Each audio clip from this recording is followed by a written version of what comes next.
ఇద్దరు legendary comedians, మీ నాన్నగారు, ఇటు కిషోర్ గారు, వాళ్ళతో చేయటం అంటే మీకు కొద్దిగా కష్టమే కదా, ఎలా? 100% అండి. అంటే ఫస్ట్ టైం చెప్పినప్పుడే నాకు చిన్న భయం స్టార్ట్ అయిందండి. అంటే అదే బేసిక్గా ఆయన ఫస్ట్ ఎప్పుడైతే వీళ్ళిద్దరితో పాటు అన్నప్పుడే నాకు కొంచెం చిన్న షివర్ స్టార్ట్ అయింది. ఫస్ట్ డే షూట్కి మేము వెళ్ళినప్పుడు నాన్నగారితో ఫస్ట్ షాట్ ఉండింది. ఆ సీన్లో బేసిక్గా నేను ఆయన కొంచెం అంటే డామినేట్ చేసి మాట్లాడాల్సిన సీన్ అనమాట అది. చాలా భయపడుతున్నా. అంటే ఇప్పుడు నేను ఆయన్ని ఎదురుగా ఫేస్ చేసి ఇంట్లో పర్సనల్గా ఉన్నప్పుడు మా ఇద్దరి ఆ టైమింగ్ అది వేరే ఉంటుంది, మేము మాట్లాడుకుంటాం నవ్వుకుంటూ అంత వేరే.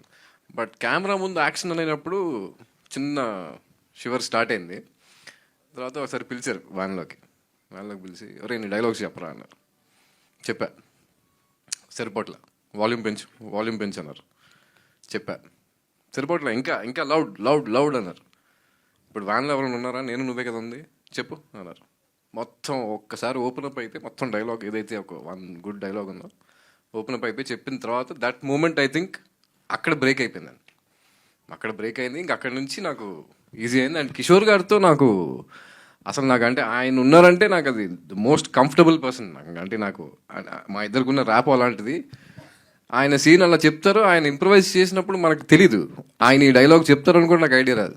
అవి ఎన్ని టేక్స్ అంటే కనీసం ఒక 10-15 టేక్స్ మినిమం పట్టేవి. నేను మళ్ళీ కరెక్ట్గా షార్ట్ తీసుకురావడానికి నవ్వుతూనే ఉండేవాడిని కిషోర్ గారితో. So definitely it was a challenging role అండి. ఇది ఇద్దరిని అలా పక్కన పెట్టుకుని. బట్